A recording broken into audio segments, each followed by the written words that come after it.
Cartooning is a hugely important part, not only of political opinion but social commentary. I think it is the most effective commentary there is. How else can you expose folly, hypocrisy, and wrongdoing with a few strokes of a pen? Napoleon said cartoonists did more than all the armies in Europe to bring him down. King Louis-Philippe, the citizen king, said it was an act of violence.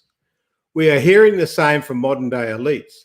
More and more cartoonists are being warned off covering certain identities and topics. We have accusations of racism, sexism, and other isms and phobias, and viral campaigns for cancellation. Criticize or laugh at the wrong people and you could lose your job, your livelihood, or even your life. It is true that it can hurt to be drawn in a cartoon, but it also can be part of being in public life. And it means you have achieved something. When I first was put in a political cartoon, a political mentor of mine called to congratulate me. He said, "You made it." If some categories of people cannot be ridiculed, we are saying that they cannot be fully part of public life. How bigoted is that? And when we force political commentators to avoid some topics, we too often ignore and avoid important issues. Sweeping problems under the rug. Can cartooning survive the woke era? And what will happen if it cannot? Tonight on Mundine's Truth Talking, I have three of Australia's best political cartoonists to talk about these issues. Johannes Leak of The Australian, Mark Knight of the Herald Sun, and Warren Brown of the Daily Telegraph. Welcome, fellas. How are you going? Good, well, thanks, Warren. That's good. We said Warren Brown's running a bit late, but he'll be here soon.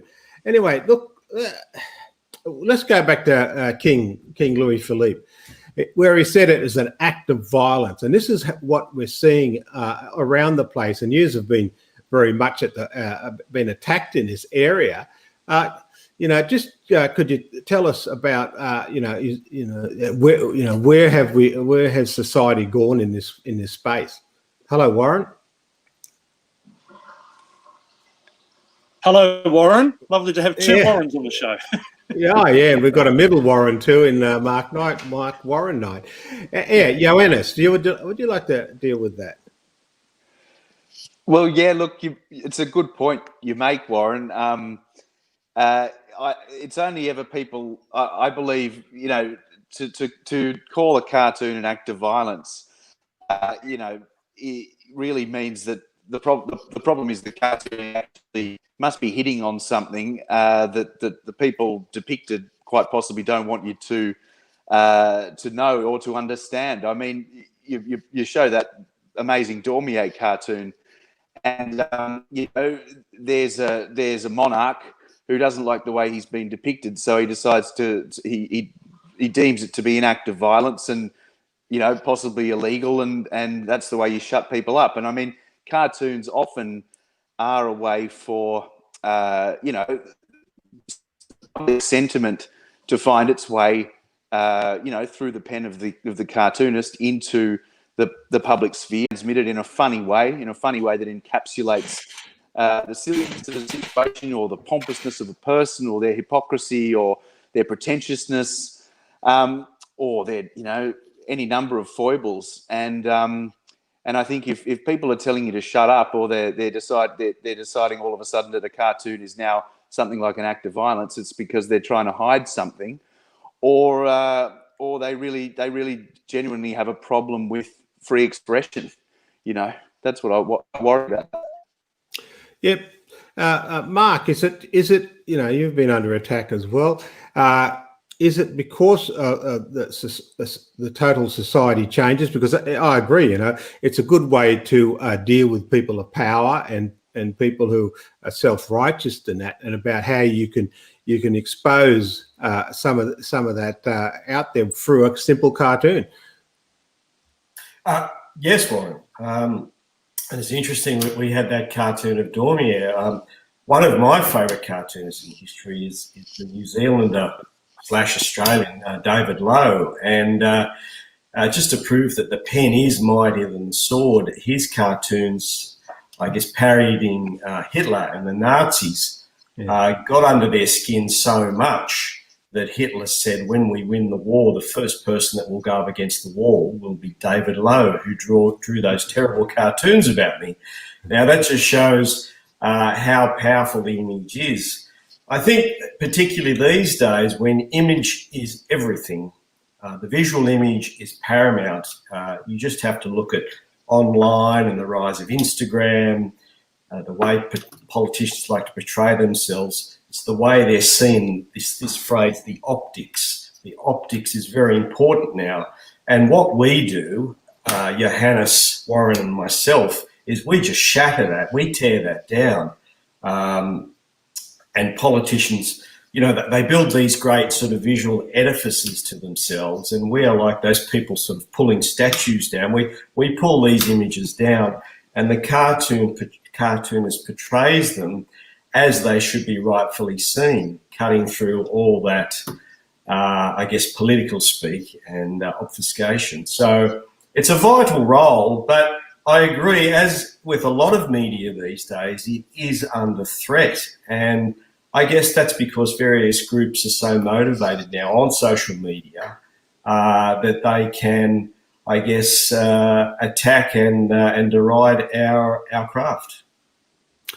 Yeah, look, Warren, being a Warren, you're like me. We don't get attacked too much. Everyone just praises and think we're wonderful people. So what I just find it quite interesting that how society now, and it's not so much society. I think it's more the elite class and people like that. Do you agree? It's interesting, and I like the quote from King Louis-Philippe about the cartoon being an act of violence. And I hope you guys can hear me okay. I'm a bit scrabbled, live in the bush. So can you hear me all right? Yeah, well, you're okay. Yeah. You can hear? Can you hear me? Not too bad. Cool. Because one of the interesting things that I think about this particular subject is what is considered the first political cartoon in Australia, and that was, it's in the Mitchell Library in Sydney, and it doesn't look like a cartoon, but it is, and there's been great discussion about this, and it's a painting of Governor Bligh being dragged out from under his bed by the Rum Corps, and it's intended to incite, aggressive reaction, because it's a painting about Governor Bligh. And there was the Rum Corps mutiny, and of course it's painting him in a very unfair light.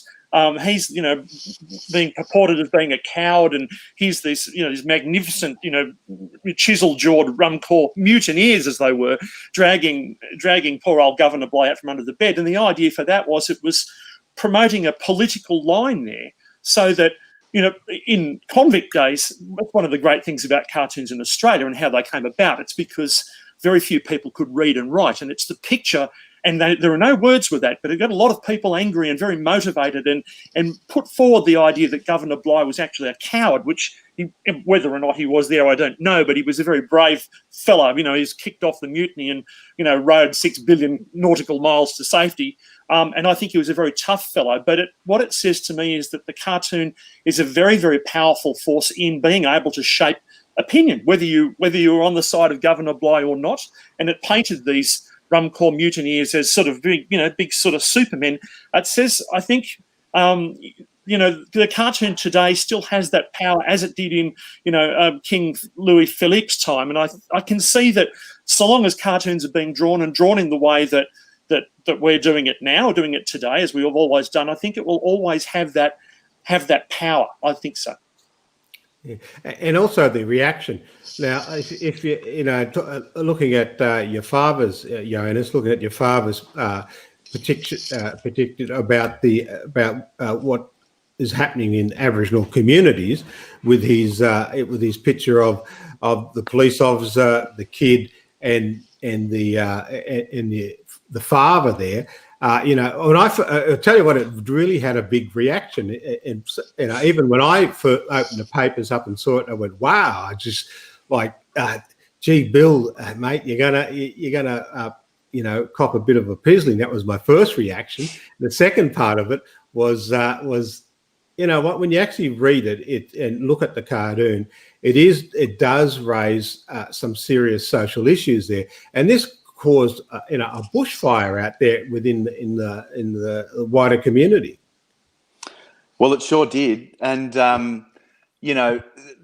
as always, there's a whole number of different things at play, but one of the things that contributes, I think, in a lot of times to this widespread, deliberate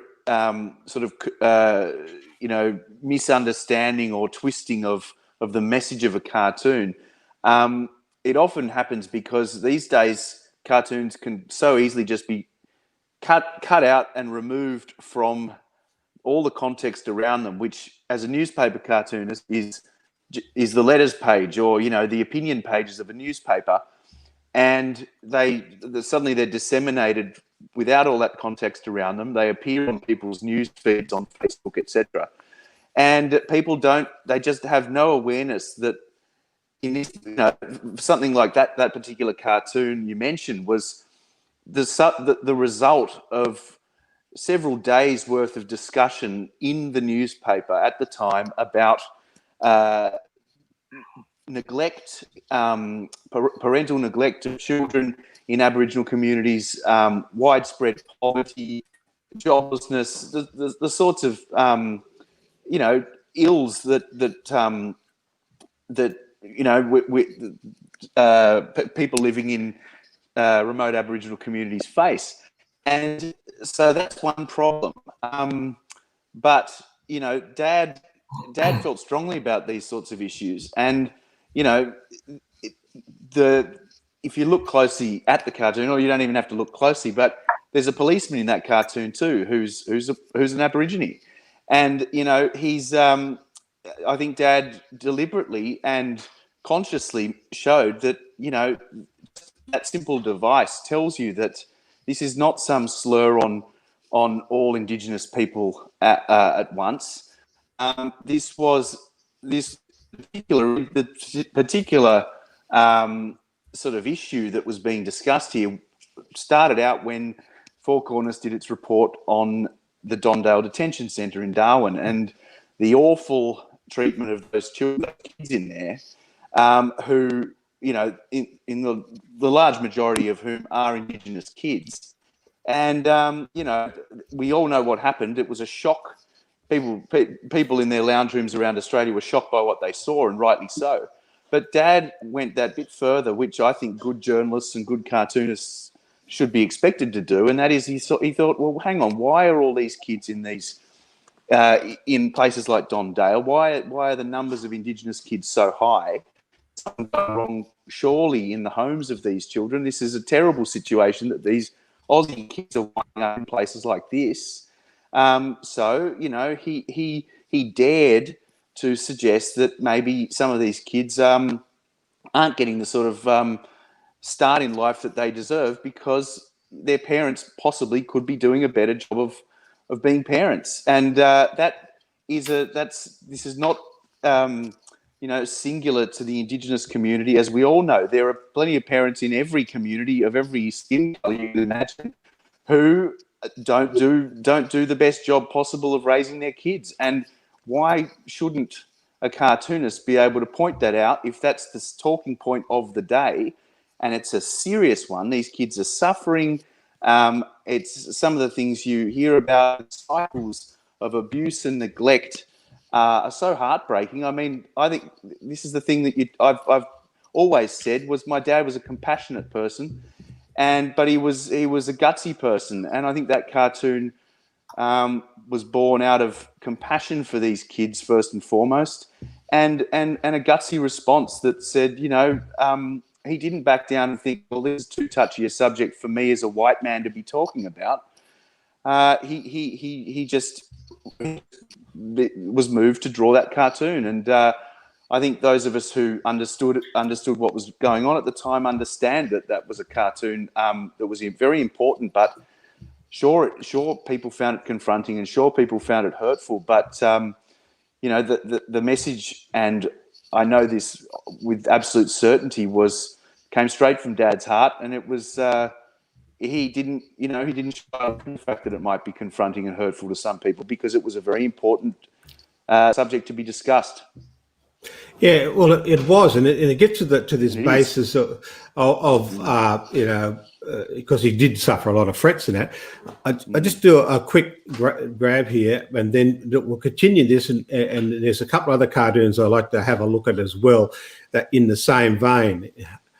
So if you want to help me produce more content like tonight's show and my Mundine Means Business series, join my Facebook supporters group.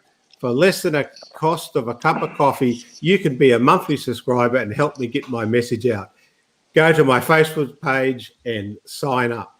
Now, following on from that, because he did receive death threats and everything, and we saw what happened with Charlie Hebdo, and what happened to all those people who marched the streets, and that, because just recently there was another attack on Charlie Hebdo as well, is, we look at the Serena Williams cartoon, and this is where we start. We're really getting into a crazy area, because in the Serena Williams cartoon, it was about the winner of the Australian Open, and at this great moment in her life, very young lady, right.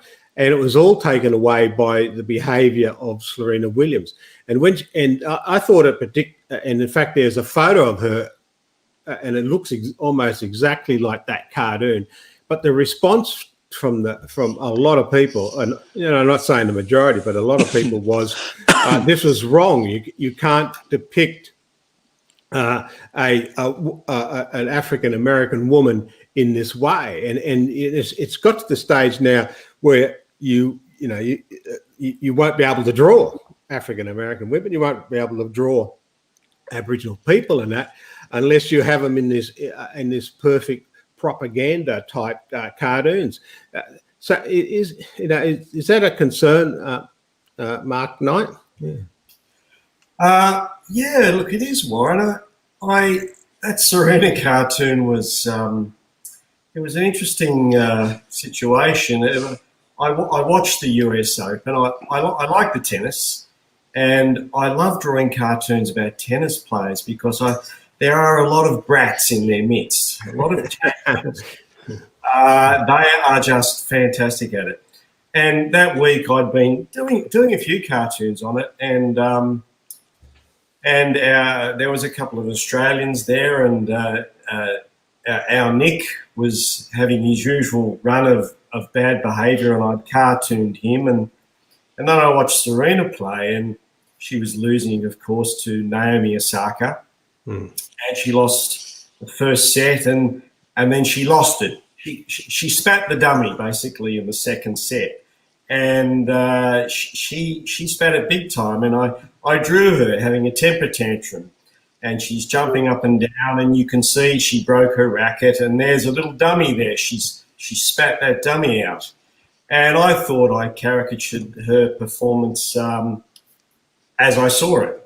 And in the background, you have Osaka, who is looking sort of nonplussed at the referee or the umpire, who's saying, "Look, just let her have her way," as parents do to children who are having temper tantrums, say in the supermarket or somewhere it's uncomfortable. Just give the child what it wants, and then we can get through this situation. So that was the premise of the cartoon. But of course, that was not how it was received many days later in various circles. Now, it was published in the Herald Sun in Melbourne, and we have a reader helpline log, which logs every complaint that the newspaper gets. Now, on that Monday, we did not get a call about that cartoon. It just sailed through to the keeper. What I did, I used to put my cartoons on Twitter and Facebook. And so I put it on Twitter, and I think I hashtagged it US Open. So it's gone straight into, I guess, the American feed. And that's where it's been picked up, and by certain elements who, I guess, America, I think we can safely say America is a hotbed of racial relations, as we've seen since that moment, with, of course, the sad murder of George Floyd and Black Lives Matter. But this cartoon was well before that, but still, as we know in America, racial tensions run very high. So the cartoon's lobbed into that, and I think it's been picked up, it's been reinterpreted, repackaged by a lot of celebrities who've put it out on their social media and said, this is racist, this harks back to the Jim Crow era, it's tantamount to the celebration of slavery. And I'm like, and I was seeing this rolling into my phone, and my kids rang me up and said, hey, Dad, because it was like 6 a.m. My boys rang me and said, Dad, you better check your Twitter account. It's exploding. It's on fire. It was. My phone was glowing red hot on my bedside table. So I've picked it up and I've opened Twitter, and I was watching the people who were either abusing me or wanting to become my friends. It was just it was going up in the thousands. And the first thing I did, I opened up and I looked at the first quote in there, and it was from a female US sporting journalist, a very major sporting journalist. And she said, her first line was, he would never draw a cartoon like this about a male tennis player. This was a woman standing up for her rights, and Knight would never do that. And I went, wow, I got you there. And so I sent her the cartoon I drew 4 days earlier of Nick Kyrgios doing the same thing, and I took the piss out of him. And anyway, as we know, it does you no good to have a sensible argument on social media. And so it went out of control, Warren, as we all know. It went around the world, and we even had security on the house here. And it was labelled as a racist cartoon, but I saw it as a cartoon about bad behaviour by a black icon. And I guess that's my problem. I criticised an American black icon, and I've got nothing against Selena. I mean, we love her down here in Melbourne. But I think that was what happened. And people said I was punching down on black Americans because I'm a white guy of privilege, and it was seen to be, yes, a punch down. Now, look, Serena, I think, is a multi-millionaire. She's the world #1 tennis player. She can defend herself. I don't think I was punching down on Serena. Just as I look at all my cartoons supporting Goodsey and Kathy Freeman in her day, I'm still that same person. I'm still a supporter of black athletes and our Indigenous Australians. So it kind of, I found it quite painful to be labelled as a racist over that cartoon. Yeah, well, I was actually, I was watching it as well, and I thinking, oh my God, where was this all coming from? All of a sudden, you can't depict a drawing of an athlete, whether they're black, white, green, or pink, when they carry on like a crazy person, or and it also took away from the moment of Naomi Osaka in her great victory in that as well. I thought it was a dummy spit. But this idea that because, and another thing was because you're also a white cartoonist. If you haven't noticed, Mark, when you have a shave, it's this the idea that white people can't have a comment or say anything, and this idea that you can't cartoon white people, African American people, when they do the wrong thing. So Warren, we are going into this crazy area. Yeah, there's a few interesting points that both Johannes and Mark have raised, and one of the things that sticks in my mind is during the Sydney Olympics, Bill Leak, Johannes' dad, drew a cartoon about the Dondale Correction Centre with Kathy Freeman. She'd just won a gold medal. And the prison guards are holding the gold medal and saying, oh, she can laughing, saying she says she won it in a race, and so Bill's sort of intrigue with the Dondale Correctional Centre went all the way back there. He was drawing cartoons about that and injustices in the Northern Territory way back when. The other thing, of course, is that Mark's fantastic Serena Williams cartoon, which beggars belief that it could be taken so far out of context, and it just went stratospheric. Serena Williams, she makes her whole shtick, her trademark is how she looks. She's a very large black African-American woman with crazy hair, and she dresses audaciously, and she's a bold personality. She popped up in a kids movie that my son watched called Pixels, and she's, playing a caricature of herself. So I remember the great Australian political cartoonist Paul Rigby, when he moved to the United States, ran into exactly the same problem that Mark did. And he was drawing black African Americans the way that they look, that it happened to look. And this became a real problem for me, and he managed to weather through it. But, I don't know, where it will go in the future, and what, we now call political correctness, what I think years ago in Australia we called wowserism. I'm not sure where it will all end up, but, it's a strange time. Okay. It is. And then, of course, you get this comment with, I better get the name right, otherwise I'll get in trouble, Kamala Harris, get the cartoon there with Joe Biden, and it was really this is the language that Joe Biden uses, about the little brown girls, and just recently he's talking about the servants in the he can stay in his hole in the ground in his house, the basement, because they're always stacking up on his pantry and making sure the foods and that's all there. And this again was attacked, and it wasn't the person who should have been attacked was Joe Biden, but they went for the cartoonists again, and they tried to wipe it out. So here we go again. Johannes, with this same divide, this same attack on people. Yeah, for sure. And look, just to pick up on something Warren just said a minute ago, he mentioned that cartoon ads where the coppers, these horrible, nasty-looking coppers, are dragging Kathy Freeman into a cell in the Dondale Detention Centre, and they're taking the gold medal off her, and they're laughing between themselves, insinuating that she's nicked it, right? Now, that was, at the time, understandably seen as a satirical cartoon ridiculing horrible, racist Australian policemen. Now, there's something that's almost something happens when you read a cartoon. You almost don't even notice, but you're reading satire, basically, and the language of satire is to send up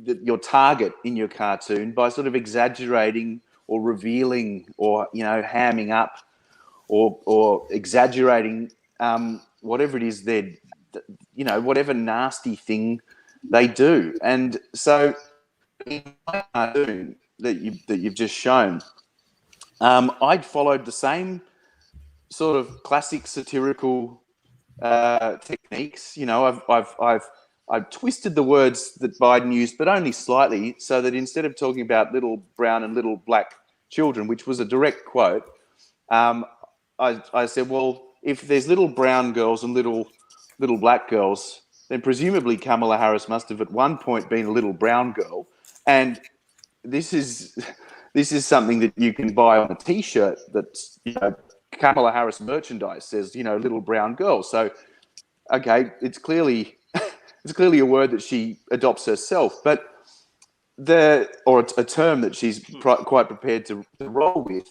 Fair enough, but I've used the classic satirical techniques. I've got Biden about to sort of make a grand statement, only to contradict himself in the very next panel by saying something that sounds racist, because it did sound racist to me. And this cartoon, was actually about racism. This cartoon is about identity politics. This idea is about the tendency for some, politicians or people in power to actually really talk down to people with different skin color to them.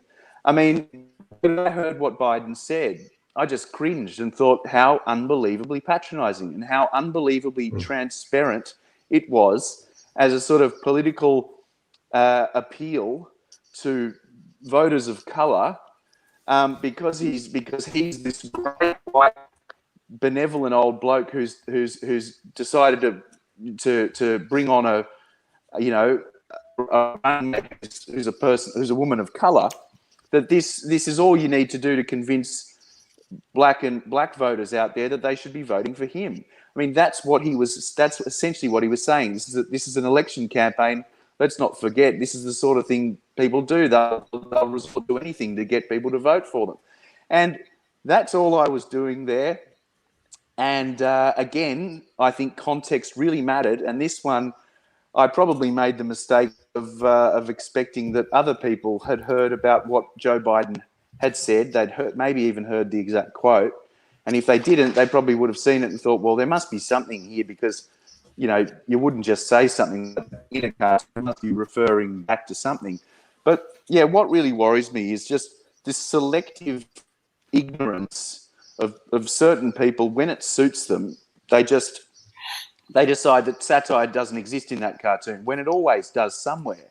This is what we do. So but when it suits them, they ignore it. So, and this is creeping in, I think, a lot of the time. I mean, I can think of so many cartoons of my father's where he might have John Howard or Pauline Hanson, and they're saying sort of exaggeratedly xenophobic things in them.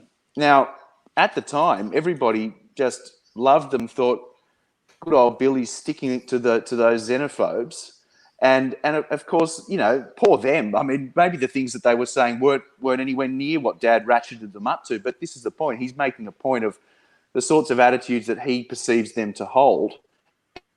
Oh, well, that's Bill putting words in their mouth to take the piss out of them, right? Now, why? That's all I did with Biden. But suddenly everybody said, that's you speaking. That's what you think. Never mind the fact that Biden uttered those very words. So I think the whole episode was unbelievably dishonest, and they tapped into people out there were just waiting, I think, to give me a bit of a kicking, because they enjoyed giving my dad such a kicking when he was still around. So I suppose I was a bit of a sitting duck, and the other thing is a lot of people believe truly that the politics of identity and this new sort of all this virtue signaling around race and identity and intersectionality and all this sort of stuff is a path to a new sort of equality. And I maintain that I think it's an awful road to be going down. I think it divides people. I think it has, for me, I have a tendency to sort of look at where, try and find the end point. And when I look at the end point of this, I just see it ending in tribalism and division, and a sense that we are all suddenly supposed to look at each other through the prism of race and gender, sexuality, all of these things, religion. And I just think that's a terrible way to break up society. It's a terrible way to sort of to sow discord, when really we should all be looking well beyond the most superficial characteristics that each person has into the core of their humanity. And so look, I'm unapologetic about the cartoon. I must say I don't regret it. I think that it just revealed a lot about my detractors out there and their dishonesty, to be honest. And look, if people were offended, that's also part of being a cartoonist. You just have to accept that. I think it was revealing just how quickly it all died down. In my case, it flared up like you wouldn't believe over about 48 hours, and then it dissipated, and I was left with a lot of messages of support from people that really matter, and who knew exactly what I was getting at. And I think that a lot of people just pretended they didn't want to understand what I was getting at, because they actually are, a lot of them are very much attached to this new racism, really, the racism of identity politics, and I think that that I was poking fun at, and they don't like that very much. Yeah. Now, let's have a bit more of a discussion about that very issue about about this thing about this new identity politics, which I find quite interesting. But first of all, I just want to give a plug for the Good Source. Thanks to the Good Source News for hosting our live stream tonight. And if you want news and opinions you can trust, if you want media that is not compromised or anti-everything narratives, you want the Good Source. Go to the Good Source News to hear from some of the best conservative thinkers in Australia and New Zealand, to hear independent voices on free speech. Look, I'd like to open this up now for a wider discussion. People, if you feel like jumping in and wanting to say something, do so. It won't be a presidential debate type jumping in tough. I'm not going to become a Chris Wallace and try and control you.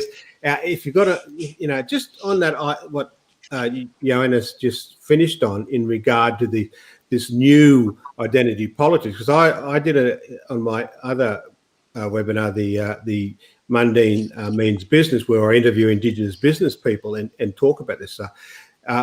Last week, after I did this interview, the bloke I interviewed, he rang me back half an hour later, and he said to me, he said, "What's happening with?" He's an Aboriginal person. He works and lives in the Kalgoorlie in the goldfields, and he said, "What's happening?" He said that. He said, my parents and your parents and grandparents grew up in a period of time where we actually had racist laws and segregation and stuff like that, and and how people were treated.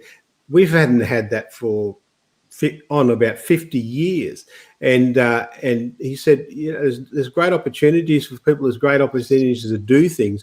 And yet all of a sudden in the last 10, 15, 20 years, we have this race theory. And I'll give you an example. I got into this silly thing. I know Johannes, because I got in Mark and them on Twitter. I got into this and a polite way of saying discussion with this bloke, and he said, no matter how good, whatever you achieve in life, Warren, you will always be oppressed. You will always be oppressed because you're Aboriginal and you got dark skin. That's your life, no matter what you do. I could become a brain surgeon, but I'm still going to be oppressed, And I just couldn't believe it. So I put up that quote of Martin Luther King. I wanted my children to be judged by their character, not by the colour of the skin. And this is what my parents fought for, and all Aboriginal people fought for, was citizenship rights, civil rights. And here we are in this position now, where we have this racial. You got to see things through race, and we tried to get away from seeing things through race, and we wanted to see things through as human beings. And you fellows, I suppose, you're at the forefront of that, because copying that abuse, because you see the same thing as well. Yeah, look, that's interesting, Warren, because I think when I drew that Selena cartoon, I just saw her as a tennis player, not as an African-American tennis player. And I think that might have been part of the problem. That's the way I think we also talked about before, the way societies are being broken down into these micro tribes where this person, we're that person, rather than we're just part of the human race or Australians. The fracturing and the micro tribalism is it's quite insane at times. So I don't know where it's going to finish, but maybe someone else has an opinion on that. What do you think, Warren? You're sitting there. Look, it's interesting. I'm sort of bringing you back to something that we were talking about just a few minutes ago, and that was Bill Leak's cartoon from 20 years ago. And Johannes was saying, Johannes's cartoon was along the same lines, but 20 years ago, when Bill drew the cartoon about Kathy Friedman being dragged into the cell by the prison guards at the Dondale Correctional Centre, and they're sort of making fun of her and presenting the idea that she's stolen the medal. And as Johannes was saying, people were saying, well, that's great. That's Bill sticking it up and that sort of thing. But it's changed now. 20 years on, it's not the same. I've often wondered, why is this? And I think the three of us have all, in the past 2 years, the three of us have all been brought before the press council or been up in arms, at least anyway, have been hammered over particular cartoons, over racial cartoons or perceived racist cartoons. And I think 20 years ago, people were reading newspapers and understanding things in greater depth. Now you just get onto Twitter, and if you've got however many characters or less, that's all the information you need to have. You don't need to read an editorial anymore. You don't even need to read a front page anymore. You just read a few words and you can make your mind up, and you're an instant expert, because in your hand you have the ability to publish. And that's an amazing thing. It's like, in the old days, you used to find experts, film critics and sport critics and all sorts of people, and even cartoonists. Now everybody can have an equal voice, no matter whether they're any good at it or not, or worthy of it, but they feel they can do that. So it's a dangerous time. And so careful thought. I mean, when Johannes is explaining the cartoon, it seemed obvious to everybody what he was driving at. But if you're just some numpty whose whole entire existence, is held in an iPhone, then you'll never really understand what the depth of what the thinking of cartoons and, of course, op-ed pieces and editorials, what that's all about. That's what I think anyway. Yeah. Well, look, you're right.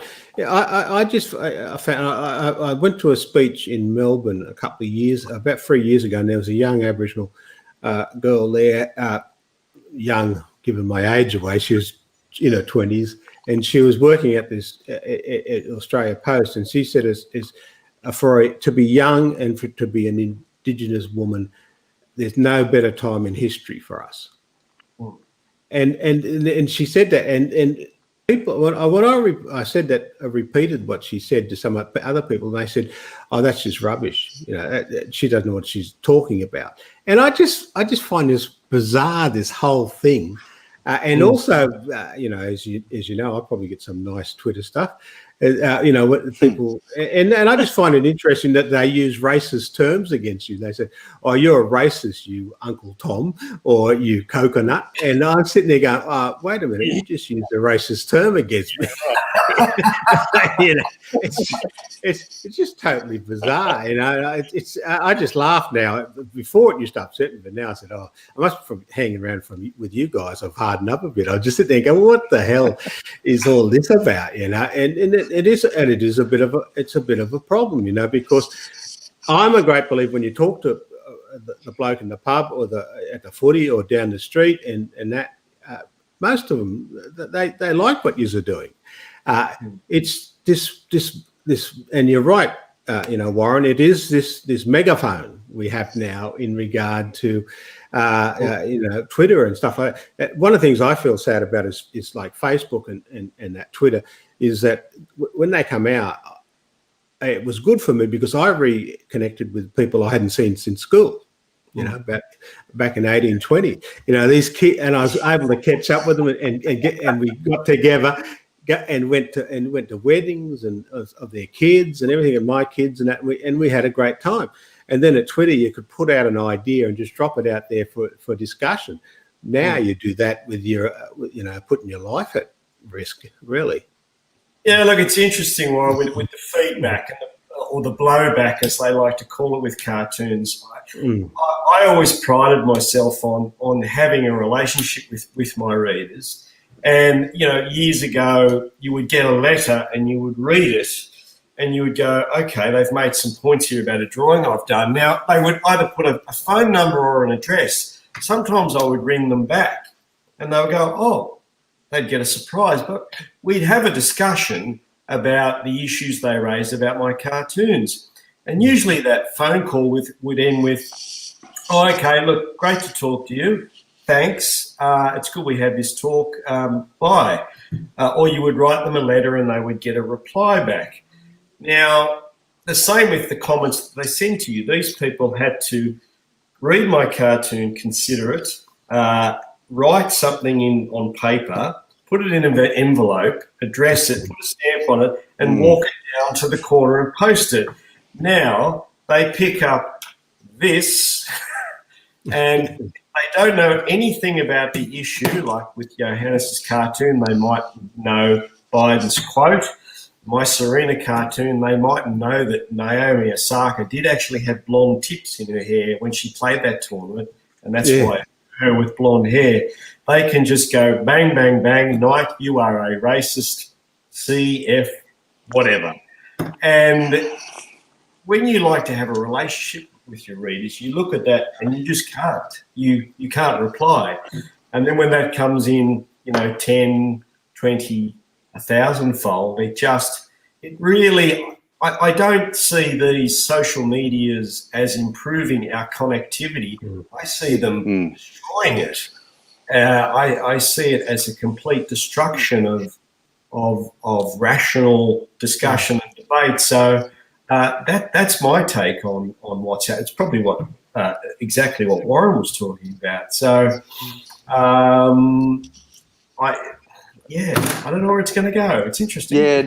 I mean, and viciousness is sort of is rewarded and kind of encouraged on these platforms too. So what starts out as a trickle quickly becomes a sort of avalanche of bile and hatred, where people are sort of trying to outdo each other in how nasty they can be. It's a horrible place. And I got off all social media altogether after that. I just, my rationale was more about trying to give these people just to upset them, really. Give them the least possible access to me, because that's the sort of thing that will upset them the most. I mean, if they can contact you, it's you're making life too easy for them. So I'd shut down all of it. I don't miss it at all.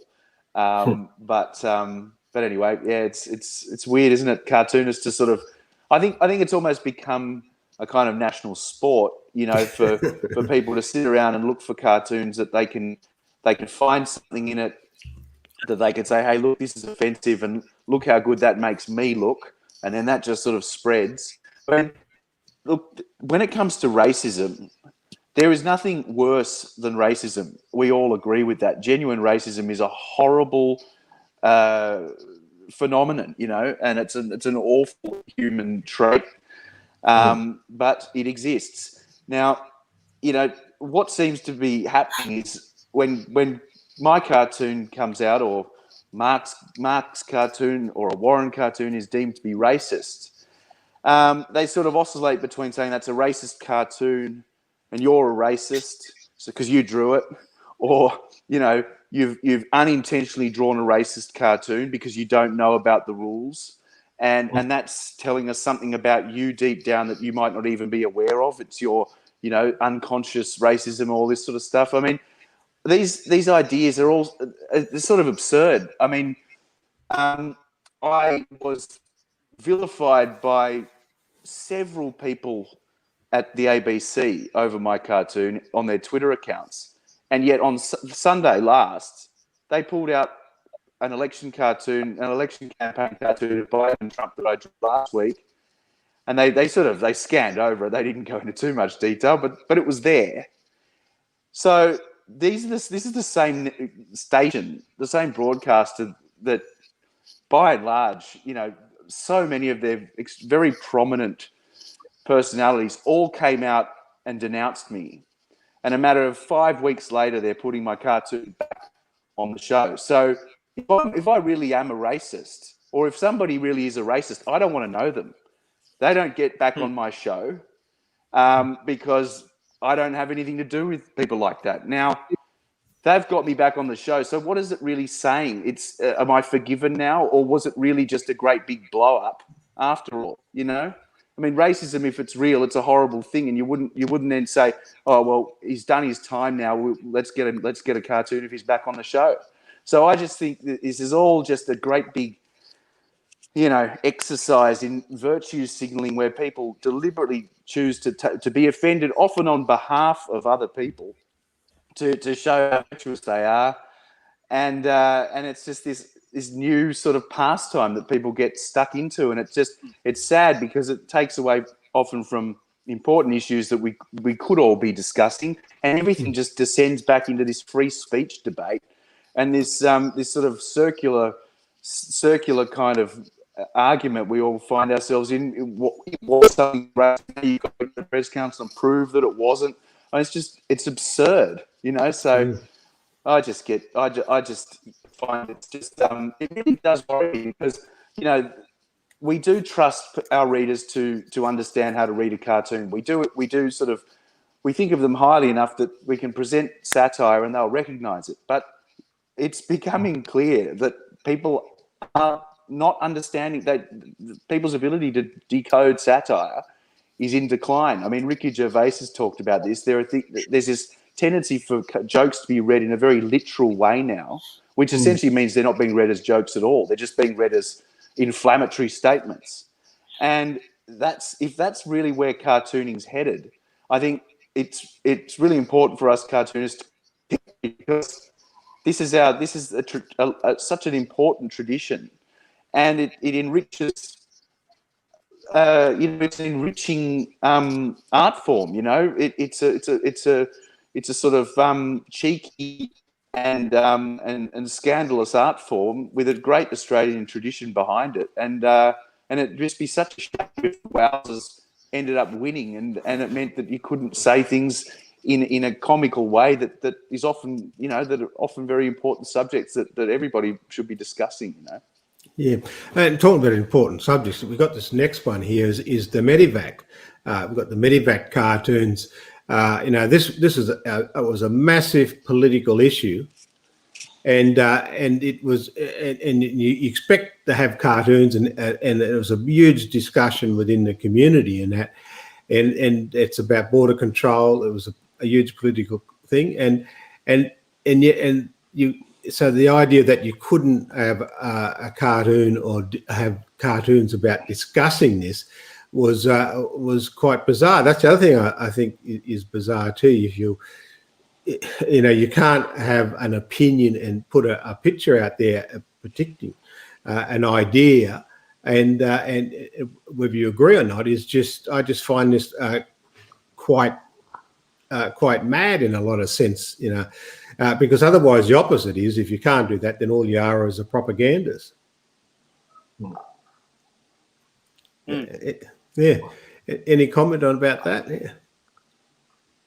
Yeah, look, I mean, that's the great thing about. Sorry, Warren. Just briefly, you know, I work for the Herald Sun, and we are a News Corp newspaper, but we're a very broad church of opinion in our paper. We have Andrew Bolt, myself, Susie O'Brien, who sort of leans more to the left. But a lot of people, you know, brand the Herald Sun as being a Murdoch, you know, right-wing newspaper. Well, that's just patently untrue. These people don't obviously read the paper. And I love the fact we can have a whole host of opinions in one paper talking about the way they see the world. And this is how I think society should run. Not an echo chamber of one voice saying one thing. I mean, to me, that sounds like straight out of George Orwell, 1984. So I think it's important that we do all express these different opinions, Warren. Exactly, I agree with you. I'm actually surprised, Mark, that you're able to get on the show tonight, because I thought you had a phone hook up to Rupert and getting your instructions for the rest of the week. Well, he keeps texting me saying, "What are you doing, Mark? I'm trying to get through you." Trying to get through here, yeah. Well, look, this is one of the things I find interesting, because I'll let you come in on this one. One of the things I found interesting was the Australian. We were promoting some stuff in the Australian newspaper on Aboriginal kids who are able to succeed at school and then go on. So every week there was a positive story about an Aboriginal couple of kids, or a boy and a girl, and all this every week. And I was talking to someone, and they said, "Oh, we hate the Australian. It's such a racist paper. It never says anything good about Aboriginal people." And I'm saying, wait a minute. Every week they put these really good stories in there, and they're sitting there, "Oh, no, Rupert, and that paper's just a racist rag." And I think they go, "Have you actually read it?" And they go, "No." There you go. There you go. Sorry. Who was that? So I was just going to say, it's interesting, like it's me. Just going to say, just coming back to the Medevac cartoons, Johannes's cartoon, my cartoon, and it ties in neatly with this story. I mean, the cartoon that I had there with Karen Phelps, and she was trying to ram this Medicare bill through on this particular week, and it was going through so quickly. The idea was that people could come from Nauru or wherever and for supposed medical treatment. I'm sure that most of them would be the case, but they had no kind of provenance as to who they were. They were unknown. And what would happen if they came to Australia and they turned out to be undesirable people? Well, when this was being pushed through, this cartoon here, that particular week, just before the Medevac bill was about to be put forward and passed, this undesirable guy was brought to a hospital in Sydney and then presumably assaulted 2 nurses. So it was like, so I had the caption here, do you mind not doing that until I've got the bill passed? And so I had this guy, everyone's, the Telegraph, we had this story here about this is the great fear. We've got someone who has actually arrived in Australia. We don't know who they are, and they're probably never going to go back to Nauru or wherever. So I had this guy, chasing people around, and to give him menace, I gave him these teeth that made him look like a pretty nasty person rather than like a Benny Hill character chasing people around. Well, out of that, of course, Mark and Johannes know there is a group of people trying to hunt cartoonists down out there on Twitter. There's no shadow of doubt about it. It's sort of the usual suspects. And, we got this. I was then, accused of being, part of a sort of weird, as some sort of Murdoch apparatchik who's been, instructed to do these sorts of things. And it's bonkers in my 30-something year career. It's never happened to me ever. But people love to think that there's this sort of conspiracy that we're all working together. We're just saying it as it is. That's unfortunately, that's the ridiculous situation that arrived that week. And, I ended up before the press council with this, and it was taken just the cartoon on its own. Mind you, the story was hidden all over the front page and hidden all over page 4 and 5 and hidden all over the editorial and the op-ed, but nobody bothered to read that part of it. They just got the bit that was put on Twitter and said, oh, this is a racist cartoon. And I think that's what's happened. That's sort of what's happening with cartooning in general. People, I was saying before, the idea of satire, is it being lost? The sorts of things that Peter Cook and Dudley Moore were doing, 30 years ago or 40, 50 years ago, brilliant stuff in its day. Well, how would people view that now? Yeah, well, that's right. Yeah. So I'm just, I'm going to do the timing on you fellas, but you're right. It is, shows as little as, in the 90s and 80s and that you would not be able to show anymore, and you have these ridiculous situations. And look, I'll finish off with this. This is a great cartoon of the Westpac woke sustainability team, and this is, and they're sitting around and that having a chat, and they're talking about the Westpac is in disgrace. And all they're doing is just talking about all this other stuff, which means quite nothing to everyone else. I got my first ever death threat from that cartoon, Warren. Oh yeah, first ever, mate. Thanks for showing it again. I might get some more. I don't want you. I just don't want you to feel lonely. You only got one death threat. I've had quite a few in my time. I've had a lot more since. I tell you what, he must have been a former banker, I suppose. I don't know what the hell. How come they get death threats over this stuff? Well, exactly. I mean, I'll tell you an interesting story about this if we've got time.